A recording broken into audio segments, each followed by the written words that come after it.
जब हम भारत के विभाजन की बात करते हैं तो ये सिर्फ जमीन पर खींची गई एक लकीर नहीं थी। नहीं, ये एक ऐसी भयानक त्रासदी थी जिसने करोड़ों जिंदगियों को हमेशा के लिए बदल दिया और इतिहास पर एक ऐसा गहरा घाव छोड़ा जो आज भी इतने दशकों बाद भी पूरी तरह भर नहीं पाया है। तो आइए आज समझते हैं कि ये सब कैसे और क्यों हुआ। जरा सोचकर देखिए, ये आंकड़ा 1.5 करोड़ लोग, रातों रात उनका सब कुछ, घर, जमीन, उनकी पहचान, रिश्तेदार, दोस्त, सब कुछ पीछे छूट गया और उन्हें एक अनजान सफर पर निकलना पड़ा। ये इतिहास का सबसे बड़ा मानव निर्मित विस्थापन था। और ये सिर्फ विस्थापन नहीं था, इसके साथ आई थी भयानक बेहिसाब हिंसा। कम से कम 6 लाख जाने गई। ये कोई सीमा पर लड़ी गई जंग नहीं थी, बल्कि ये तो पड़ोसियों के बीच का, भाई भाई के बीच का एक नरसंहार था। इसी भयानक दर्द और उन अनगिनत बलिदानों को कभी भुलाया ना जा सके।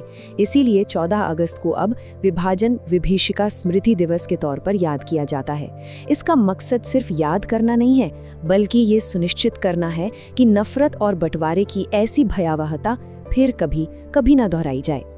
तो सवाल ये है कि इंसानों ने इसकी असल में क्या कीमत चुकाई। चलिए सबसे पहले उस त्रासदी के मानवीय पहलू को ही समझते हैं। जो हकीकत थी वो हमारी कल्पना से कहीं ज्यादा क्रूर थी। पूरे के पूरे समुदायों का सफाया कर दिया गया। सोचिए, ट्रेनें जब अपनी मंजिल पर पहुंचती थीं तो उनमें जिंदा इंसान नहीं, सिर्फ और सिर्फ लाशें भरी होती थीं। महिलाओं के साथ जो भयानक हिंसा हुई उसे शब्दों में बयान करना भी मुश्किल है। जान या जमीन बचाने के लिए लोगों को अपना धर्म तक बदलना पड़ा। और ये आग सिर्फ पंजाब और बंगाल तक ही नहीं रुकी, ये बिहार तक फैल गई थी। इसका असर एक ऐसा गहरा मनोवैज्ञानिक घाव जो आज भी कई पीढ़ियों को महसूस होता है। लेकिन सबसे बड़ा सवाल तो यही है, आखिर ऐसा हुआ क्यों? कौन सी वजह थी जिन्होंने इतनी बड़ी, इतनी भयानक त्रासदी को जन्म दे दिया? आखिर इस बंटवारे की जड़ में कौन सी सोच काम कर रही थी? वो कौन सी विचारधारा थी जो इतनी ताकतवर हो गई कि उसने एक पूरे देश के ही टुकड़े कर दिए? इसका जवाब छिपा है एक सिद्धांत में, जिसे कहते हैं द्विराष्ट्र सिद्धांत। मतलब ये एक ऐसी सोच थी कि हिंदू और मुसलमान सिर्फ 2 अलग अलग समुदाय नहीं, बल्कि 2 अलग अलग राष्ट्र हैं। और ये कि उनके धर्म, उनकी संस्कृति और उनका इतिहास इतना अलग है कि ये दोनों एक साथ एक देश में रह ही नहीं सकते।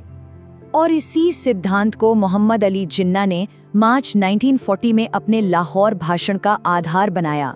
उनके शब्द बिल्कुल साफ थे, मुसलमान किसी भी परिभाषा के अनुसार एक राष्ट्र हैं। अंतर्राष्ट्रीय कानून के सभी मापदंडों पर हम एक राष्ट्र हैं। मतलब उनकी ये मांग बिल्कुल अटल थी। और इसके बाद चीजें बहुत तेजी से बदलीं। 1940 में अलग राज्य की मांग उठी। फिर 1946 में कैबिनेट मिशन ने भारत को एकजुट रखने की एक आखिरी कोशिश की, लेकिन वो नाकाम रही। और इसी नाकामी के बाद जिन्ना ने डायरेक्ट एक्शन डे का ऐलान कर दिया, जिसने पूरे देश में हिंसा की आग भड़का दी।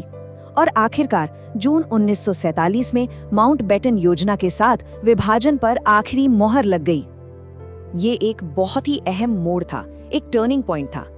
कैबिनेट मिशन योजना के फेल होने के बाद मुस्लिम लीग ने हिंसा को एक राजनीतिक हथियार की तरह इस्तेमाल करना शुरू कर दिया। जिन्ना ने साफ चेतावनी दी, या तो बटा हुआ भारत या फिर बर्बाद भारत। और अफसोस, उनकी ये धमकी सच साबित हुई। तो इस बढ़ती हुई हिंसा के सामने कांग्रेस के नेता भी एक बहुत मुश्किल चुनाव से जूझ रहे थे। उनके लिए विभाजन अब एक दुखद लेकिन जरूरी सच बन गया था। नेहरू को लगा कि बंटवारा यकीनन बुरा है, लेकिन एक भयानक गृह युद्ध उससे कहीं ज्यादा बुरा होगा। और सरदार पटेल ने इसे देश को पूरी तरह से तबाह होने से बचाने के लिए एक कड़वी दवा मानकर स्वीकार कर लिया। सोचिए, यहाँ तक कि महात्मा गांधी, जो बंटवारे के सबसे बड़े और मुखर विरोधी थे, उन्होंने भी और ज्यादा खून खराबा रोकने के लिए इसे बहुत भारी मन से स्वीकार कर लिया। जैसा उन्होंने कहा कि वो इसके खिलाफ हैं, पर इसका विरोध हिंसा या गुस्से से नहीं करेंगे। तो फिर जिम्मेदार कौन था? इस स्रोत के मुताबिक इसकी जिम्मेदारी किसी एक पर नहीं डाली जा सकती। जिन्ना, जिन्होंने इसकी मांग की, कांग्रेस नेतृत्व जिसने गृह युद्ध से बचने के लिए इसे स्वीकार किया, और हाँ, लॉर्ड माउंटबेटन, जिन्होंने इसे लागू किया। माउंटबेटन की एक बहुत बड़ी भूल थी, उन्होंने सत्ता सौंपने की तारीख को जून 1948 से घटाकर सीधे अगस्त 1947 कर दिया। इतनी जल्दबाजी में किसी भी तरह की सही व्यवस्था करने का तो समय ही नहीं मिला। तो चलिए अब बात करते हैं विभाजन की विरासत की, वो तात्कालिक और लंबे समय तक चलने वाले नतीजे जो आज भी हमारे साथ हैं। बंटवारे का जो असर था वो फौरन और हर तरफ देखने को मिला। राष्ट्रीय स्तर पर तो देश टूट ही गया और एक ऐसी दुश्मन सीमा बन गई जो हमेशा के लिए एक सुरक्षा का बोझ बन गई। सामाजिक स्तर पर देखें तो समुदायों के बीच नफरत और अविश्वास की एक इतनी गहरी खाई खुद गई जो आज तक नहीं भर पाई है। और आर्थिक तौर पर पंजाब और बंगाल जैसे देश के सबसे अमीर और खुशहाल सूबे इस बंटवारे में तबाह हो गए। और 1947 के वो जख्म वो आज तक रिस रहे हैं। कश्मीर का मुद्दा एक स्थायी संकट बन गया। दोनों देशों के बीच हथियारों की कभी न खत्म होने वाली होड़ शुरू हो गई। देश के अंदर सांप्रदायिक तनाव एक स्थायी समस्या बन गया और आतंकवाद ने पूरे क्षेत्र को अपनी चपेट में ले लिया। ये सब उसी एक बंटवारे की विरासत है। डॉक्टर राम मनोहर लोहिया के इस एक वाक्य में ना एक बहुत दुखद विडंबना छिपी है। उन्होंने कहा, जिस समस्या के कारण विभाजन स्वीकार किया गया वो विभाजन के बाद भी वैसी की वैसी बनी हुई है।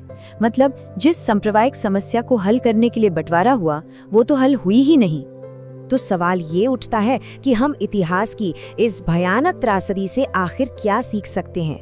वो कौन से सबक हैं जो हमें हमेशा याद रखने चाहिए ताकि ऐसा फिर कभी ना हो? तो यहाँ पर 4 सबसे बड़े सबक हमारे सामने आते हैं। पहला, धर्म के नाम पर बांटने वाली राजनीति को पूरी तरह नकारना होगा। दूसरा, हमें एक ऐसे बुद्धिमान और दृढ़ नेतृत्व की जरूरत है जो किसी भी हित से ऊपर देश हित को रखे। तीसरा, फैसले जज्बाती नारों पर नहीं बल्कि जमीनी हकीकत पर लिए जाने चाहिए।